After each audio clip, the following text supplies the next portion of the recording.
Welcome to Mind Pilot. This is Dr. Jana Price-Sharps. Today we're going to talk about communication.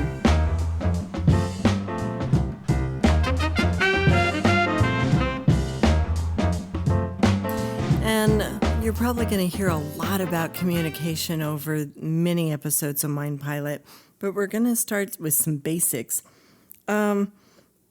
Most people know when they think about good communication, they think in terms of I statements or, taking a pause, that kind of thing. And those can be helpful. But one of the first places I would start if I was going to work on my communication is I would start asking myself, how is this person hearing me?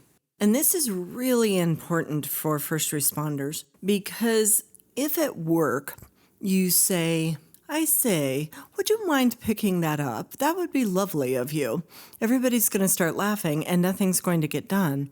If you said, hey, I need you to go pick that up, people go, okay, and they go do that. How about at home though? When you go home and you say, hey, I need to get that done, somebody may say to you, why are you yelling at me?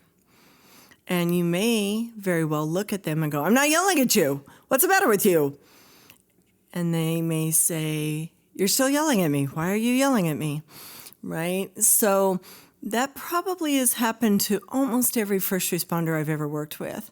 And so what is that about? Well, think about all the years that you've worked as a first responder, all the hours that you've communicated as a first responder versus all the hours you've communicated as mom, dad, brother, sister, father, mother. So how do you begin to shift that? Well, there are some people, and this could include your spouses, that want to be communicated with in a very direct manner. For instance, I'm a person who likes fairly direct communication. I don't want somebody yelling at me, but I'd rather not somebody approach me and go, I was thinking because I was worried, and I wonder if. I'd rather somebody say, you know what, I'm really concerned about this, blah, whatever that is. There are other people, though, that really want much more of a soft touch. They may want that, could we talk about this? I know it's a tough subject for you. And why would you care? Well, if you care about your relationships, it's important to care about how they need to be communicated with. Because if you communicate the way you do at work, and your significant other or your spouse does not respond well to that, then you're going to have ongoing relationship or marital issues. So you might want to watch your significant other and spouse and how they communicate with other people in their lives. Maybe their parents, maybe their friends. Do they joke around? Are they sarcastic? Are they serious? Are they gentle? Are they more direct? And start really watching that.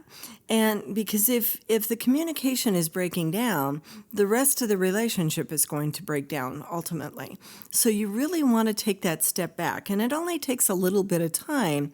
But if your spouse is very sensitive, and you come home and you have a lot of command presence and you're giving orders and issuing orders and telling people what they need to do in a very direct, kind of assertive manner, your significant other may be shutting down.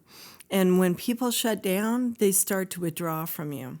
And when people withdraw from you, and they're people that you love, then that can feel horrible.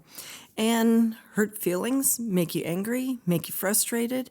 And this is where a lot of marriages and relationships break down. And a lot of times people really truly love each other, but they have communicated ineffectively for so long, they're no longer hearing what the other person is saying. And if you're not talking to your significant other in a way that they can hear you, you're not communicating and you're not going to get any of your problems or issues resolved. So think about that the next time you're communicating with a person you love. Are you talking to your kids? You know, you're going to have differences in kids. Some kids like to be communicated with very directly. Other kids, it may hurt their feelings. You may have people that you work with that are a little more sensitive, and you may have other people that act like they're tough, but you really hurt their feelings. I hear that a lot over the years. I've been doing this job for about 21 years, working with first responders. And all I can say is what I find, there's a lot of times guys get their feelings hurt or gals get their feelings hurt, but they don't tell anybody. So you might also really watch the mean sarcasm. That's really prevalent in all first responder communities, I guess I should say. It tends to kind of go with the territory. But a lot of times people are getting their feelings hurt. They're not telling you. Now, they may tell you at home, but people that you work with may not say, hey, that really hurt my feelings. In fact, I would bet a lot of money that they don't say that to you. But it may influence your ongoing interactions with that person. So you might really think about, okay, how do I interact with them? Am I part of the problem or am I part of the solution? How am I building people up or am I tearing people down? Am I helping this situation or am I hurting this situation? And that takes some work. And you might ask me, why should I bother with any of this? Because ultimately, it's going to make your life better. If you're able to communicate successfully with people and they are hearing you and working with you, your work life is going to be a lot better and your home life is going to be a whole lot better. So I hope this is helping, and we're going to continue this discussion about communication on an ongoing basis, but this might be a place to start. Is your significant other, are the people in your life, are they hearing you or are they shutting you out? Are they shutting down or avoiding you? Think about it, and that allows you to start making some changes. I hope you have a wonderful day. You have the right to a happy life. Thank you for joining Mind Pilot. This is Dr. Jana Price-Sharps.